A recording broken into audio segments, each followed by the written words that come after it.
जय हिंद फ्रेंड्स। आज के वीडियो में हम लेकर आए हैं अभिवृद्धि एवं विकास से संबंधित प्रश्न। जैसा कि आपको पता है, हम मनोविज्ञान की सीरीज शुरू कर चुके हैं और आज हमारी क्लास 3 है। तो क्लास 3 में हम अभिवृद्धि एवं विकास से संबंधित वन लाइनर क्वेश्चंस को सोल्व करेंगे। ये बहुत महत्वपूर्ण प्रश्न है और इनमें से परीक्षा में अवश्य ही प्रश्न पूछे जाते हैं। तो सबसे पहले हमें समझना है कि अभिवृद्धि क्या है और विकास क्या है। जो बालक होता है, हमारा जो टॉपिक है बाल विकास, सबसे पहला टॉपिक है बाल विकास। उसमें बालक की अभिवृद्धि कैसे होती है और विकास क्या है, दोनों में अंतर क्या है। तो सबसे पहले हम इस नाम को, इस टॉपिक को हम समझ लेते हैं। अभिवृद्धि से अभिप्राय है कि बालक का शारीरिक विकास। सर्वप्रथम बालक गर्भ में आता है, 9 महीने गर्भ में रहता है, उसके बाद उसका जन्म होता है, वह उसकी शैशवावस्था होती है। उसके बाद बाल्यावस्था, फिर किशोरावस्था। किशोरावस्था में एक जो अंतिम उत्तर भाग आता है किशोरावस्था का, अर्थात 19 साल 20 साल की उम्र तक एक मानव के रूप में परिपक्व हो जाता है और वहाँ अभिवृद्धि रुक जाती है। लेकिन विकास है वो जीवन पर्यंत चलता रहता है। यानी जो विकास होता है वो शारीरिक दृष्टि से ही नहीं, अपितु मानसिक दृष्टि से, संज्ञानात्मक दृष्टि से, संवेगात्मक दृष्टि से, जो सामाजिक है, वो सभी प्रकार का विकास, शारीरिक, मानसिक और सामाजिक, संवेगात्मक, ये सभी जो परिपक्वता आती है इन सभी में मानव की, वही विकास है। यानी कि सब तरह से गुणों से भरपूर वह विकास होता है मानव में, और जो शारीरिक वृद्धि होती है वह मानव की अभिवृद्धि कहलाती है। तो यह अभिवृद्धि एवं विकास से अभिप्राय था। अब हम इनसे संबंधित प्रश्न सॉल्व करते हैं। अभिवृद्धि और विकास की प्रक्रिया किस समय से आरंभ हो जाती है। अगर प्रश्न दोनों के लिए एक साथ पूछा जाए कि अभिवृद्धि और विकास की प्रक्रिया कब से आरंभ होती है, तो यह होती है बालक के बीजारोपण से, अर्थात गर्भाधान के समय से ही अभिवृद्धि और विकास आरंभ हो जाता है। लेकिन अभिवृद्धि शरीर के बढ़ने तक, परिपक्व अवस्था आने तक सीमित होती है, जबकि विकास जीवन पर्यंत वृद्धावस्था में भी चलता रहता है। आगे प्रश्न देखते हैं, बालक का विकास किसका परिणाम है। तो बालक का विकास वंशानुगत और वातावरण का परिणाम है। जो बालक का विकास होता है, यानी अपने माँ बाप के वंश के अनुसार भी होता है और उसको जो वातावरण मिलता है उसके अनुसार भी उसका विकास होता है। अगला प्रश्न है, अभिवृद्धि एवं विकास में क्या संबंध है। दोनों में क्या संबंध है, तो दोनों एक दूसरे के पूरक है। विकास में अभिवृद्धि शामिल है, लेकिन अभिवृद्धि में संपूर्ण विकास नहीं आता है, सिर्फ वह उसका एक शारीरिक पक्ष ही पूरा होता है विकास का, जबकि अभिवृद्धि शारीरिक ही है और विकास में और अन्य पक्ष, अन्य पहलू भी आते हैं। तो दोनों में संबंध यह है कि दोनों एक दूसरे के पूरक होते हैं। मात्रात्मक व्यक्तिगत क्षमता रूपी प्रक्रिया को क्या कहा जाता है। तो जो मात्रात्मक व्यक्तिगत क्षमता मनुष्य की पूर्ण होती है, वह होती है अभिवृद्धि। मात्रात्मक से अर्थ है जिसको नापा तोला जा सके, यानी लंबाई का बढ़ना, शरीर का मोटा होना, इन सबको नापा जा सकता है, तोला जा सकता है। तो ये जो मात्रात्मक रूप में वृद्धि होती है वह अभिवृद्धि कहलाती है। बालक के विकास में किन किन क्षेत्रों में विभाजित, बालक के विकास को किन किन क्षेत्रों में विभाजित किया गया है, यानी बालक का विकास किन किन क्षेत्रों में होता है। तो यह होता है शारीरिक क्षेत्र में, मानसिक क्षेत्र में। मानसिक को ही संज्ञानात्मक कहते हैं, यहाँ बहुत कन्फ्यूजन होता है, तो यहाँ हमें ध्यान रखना है। और मैंने इसीलिए संज्ञानात्मक और संवेगात्मक को लिख करके, जिसको संज्ञानात्मक को तो कहते हैं मानसिक और संवेगात्मक को कहते हैं भावात्मक, ये दो अलग अलग चीज़ें हैं, तो मैंने एक साथ इनको रख दिया है ताकि आपको समझ में आ जाए। तो जो बालक का विकास होता है वो शारीरिक होता है, मानसिक होता है, सामाजिक होता है, भावात्मक होता है। तो ये हमें ध्यान रखना है। अगला प्रश्न है, सामान्य रूप से मानव के शरीर के अंगों के भार और आकार में वृद्धि किस पक्ष को प्रकट करती है। पूर्व में प्रश्न में मैंने समझाया है कि जिसे नापा तोला जा सके। तो मानव के शरीर के अंगों के भार और आकार में वृद्धि, यानी शारीरिक वृद्धि को किस रूप में माना गया है, यह किस पक्ष को प्रकट करता है। तो ये शारीरिक पक्ष को प्रकट करता है और इसे ही अभिवृद्धि कहा जाता है। विकास की प्रक्रिया कब से कब तक चलती है। तो जैसा कि हमने पहले देखा, विकास की प्रक्रिया जीवन पर्यंत चलती है, मृत्यु तक, जीवन पर्यंत, और ये चलती है गर्भाधान से। विकास क्या है? तो विकास है समस्त मानवीय क्षमताओं व शक्तियों का परिमाणात्मक एवं गुणात्मक विकास। विकास में दोनों चीजें आएगी, परिमाणात्मक और गुणात्मक, जबकि अभिवृद्धि में मात्र परिमाणात्मक, जो नापा तोला जा सके, और विकास में समस्त प्रकार के गुणों को भी शामिल किया गया है। शारीरिक विकास का क्षेत्र है, जो शारीरिक विकास होता है उसका क्षेत्र है मात्र अभिवृद्धि, जो गर्भाधान से किशोरावस्था तक होता है। इस तरह से प्रश्न पूछा जा सकता है कि जो अभिवृद्धि है वो कब से कब तक चलती है? तो वह चलती है गर्भाधान से किशोरावस्था तक, जबकि विकास चलता है जीवन पर्यंत, और गर्भाधान से ही शुरू हो जाता है। ये भी हमें ध्यान रखना है, शुरुआत दोनों की गर्भाधान से होती है, लेकिन जो अभिवृद्धि है वो किशोरावस्था की परिपक्व अवस्था तक चलता है, जबकि विकास जीवन पर्यंत चलता है। व्यक्ति की आनुवांशिकता में कौन कौन से कारक सम्मिलित किए जाते हैं? तो जो आनुवांशिकता है उसमें शुक्र कोष एवं बीज कोष दोनों को शामिल किया गया है। विकास के अधिगम सिद्धांत का प्रतिपादन किसने किया? जो विकास का अधिगम सिद्धांत है उसका प्रतिपादन किया रॉबर्ट रिचर्डसन सीयर्स ने। मानव का विकास किस किस पर निर्भर करता है? तो मानव का विकास निर्भर करता है संस्कृति पर। जिस प्रकार के वो समाज में रहता है, जिस प्रकार की वहाँ की संस्कृति है, उसका विकास उसी के अनुसार होगा। उनकी प्रजातियों पर एवं वृद्धि पर, जो शारीरिक वृद्धि होती है उस पर भी निर्भर करता है। साथ ही सबसे बड़ा जो पक्ष है जिस पर उसका विकास विकसित होता है और प्रभावित करता है वह है वातावरण से मिलने वाली परिपक्वता पर। अगला प्रश्न देखते हैं, संकल्पनाओं की व्यवस्थित प्रस्तुति विकास के किस सिद्धांत के साथ क्रमिक हो सकती है? प्रश्न को ध्यान से समझें। संकल्पनाओं की व्यवस्थित प्रस्तुति, या व्यवस्थित पर ध्यान दें, व्यवस्थित प्रस्तुति विकास के किस सिद्धांत के साथ क्रमिक हो सकती है? यानी जो विकास है वो व्यवस्थित रूप से हो, क्रमिक रूप से हो, तो यह किस सिद्धांत पर निर्भर करता है? यह करता है क्रमबद्धता के सिद्धांत पर। और हम ध्यान देंगे कि विकास सापेक्ष रूप से क्रमिक होता है। क्रमिक रूप से जो विकास होता है वो क्रमबद्धता के सिद्धांत पर निर्भर करता है। जबकि हम देखें तो सभी के विकास की दर समान नहीं होती है।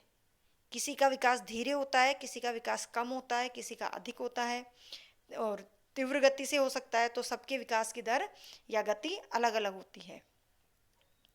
विकास के परिप्रेक्ष्य में समय के साथ होने वाले परिवर्तनों में क्या क्या शामिल होते हैं? प्रश्न को ध्यान से पढ़ें। विकास के परिप्रेक्ष्य में, या विकास के बारे में पूछा जा रहा है, समय के साथ होने वाले परिवर्तन, यानी जैसे जैसे समय या परिस्थितियां बदलती है उसके विकास की दर में भी परिवर्तन होना स्वाभाविक है। तो उसमें किन किन पक्षों को शामिल किया गया है? स्वरूप, जैसे समय और जैसी परिस्थिति होगी उसी के अनुसार विकास का स्वरूप होगा, उसी के अनुसार दर होगी और उसी के अनुसार उसका अनुक्रम होगा। यानी क्रम भी, जो क्रमिक विकास की दर है या जो विकास का क्रम है वो भी उसी के अनुसार होगा। बालक के विकास को प्रभावित करने वाले कारक कौन कौन से हैं? तो बालक के विकास को प्रभावित करने वाले कारक हैं आर्थिक स्थिति, सामाजिक स्थिति और जीवन की घटनाएं। जीवन की घटनाओं का बहुत ही महत्वपूर्ण प्रभाव बालक के विकास पर पड़ता है। साथ ही उसकी आर्थिक स्थिति और सामाजिक परिवेश भी बालक के विकास को प्रभावित करता है।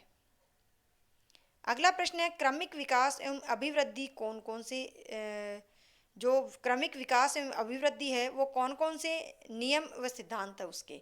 तो हमने सभी नियमों को एक साथ इसमें ले लिया है ताकि आपको नियम याद रहे, क्योंकि जो आजकल परीक्षा का पैटर्न है, जिस प्रकार के प्रश्न पूछे जाते हैं उसमें नकारात्मक प्रवृत्ति के प्रश्न अधिक पूछे जाते हैं।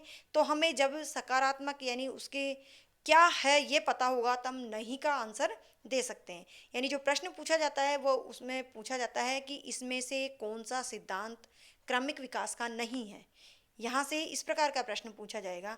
तो जब हमें पता होंगे कि कौन कौन से सिद्धांत है, कौन कौन से नियम है, तब हम नहीं का आंसर दे सकते हैं। तो हम एक बार इनको देख लेते हैं कि विकास एवं अभिवृद्धि के कौन कौन से सिद्धांत है।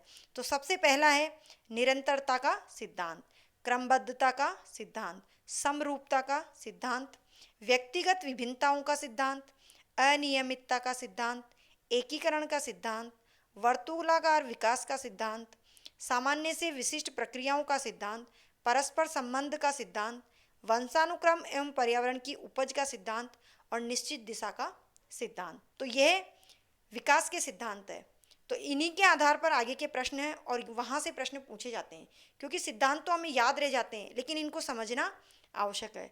तो इनकी समझ के अनुसार बने हुए प्रश्न ही परीक्षा में पूछे जाते हैं। तो आगे हम इन प्रश्नों को देखते हैं।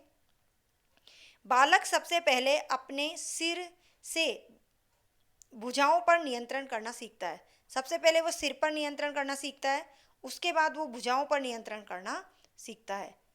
सिर से शुरू होता है, भुजाओं पर नियंत्रण के बाद वह पैरों पर नियंत्रण करना सीखता है, यानी सिर से पैर की ओर बालक का नियंत्रण विकसित होता है। तो ये तथ्य किस सिद्धांत की ओर इंगित करता है? तो ये करता है विकास की दिशा का सिद्धांत। किस दिशा में हो रहा है विकास? सिर से पैर की ओर। तो ये भी हमें ध्यान रखना है। अभिवृद्धि एवं विकास को प्रभावित करने वाले कारक कौन कौन से हैं? तो अभिवृद्धि और विकास को प्रभावित करने वाले कारक पौष्टिक भोजन भी है, बुद्धि है और पारिवारिक परिवेश भी है। तो अलग अलग तरीके से प्रश्न पूछा जा सकता है, तो हमें ध्यान देना है हर शब्द पर कि क्या वो विकास को प्रभावित करता है या नहीं। विकास को वो सभी प्रभावित करेंगे जो अभिवृद्धि को भी प्रभावित करते हैं, ये हमें ध्यान रखना है। लेकिन अभिवृद्धि को प्रभावित वही करेंगे जो उसके शारीरिक विकास में प्रभावित करते हैं। बालक के वृद्धि एवं विकास के अध्ययन की उपयुक्त विधि है। कौन सी विधि है जो बालक के वृद्धि एवं विकास के अध्ययन की है? तो वह है विकासात्मक विधि। अगला प्रश्न है, विकास की प्रत्येक अगली अवस्था अपनी पूर्व अवस्था पर आधारित होती है। प्रश्न को ध्यान से पढ़ें। विकास की प्रत्येक अगली अवस्था यानी आने वाली अवस्था पिछली यानी पूर्व की अवस्था पर आधारित होती है। पूर्व में कौन सी अवस्था है, उसके बाद अगली अवस्था शुरू होती है, तथा इस कारण प्रभाव विकास की प्रत्येक अगली अवस्था पर पड़ता है। और इसी वजह से जो अगली अवस्था है उस पर विकास का प्रभाव पड़ता है। तो यह विचार किस सिद्धांत को दर्शाता है? यानी जो पिछली अवस्था है उसका प्रभाव अगली अवस्था पर पड़ेगा। तो ये किस प्रकार का सिद्धांत है? यह है निरंतरता का सिद्धांत।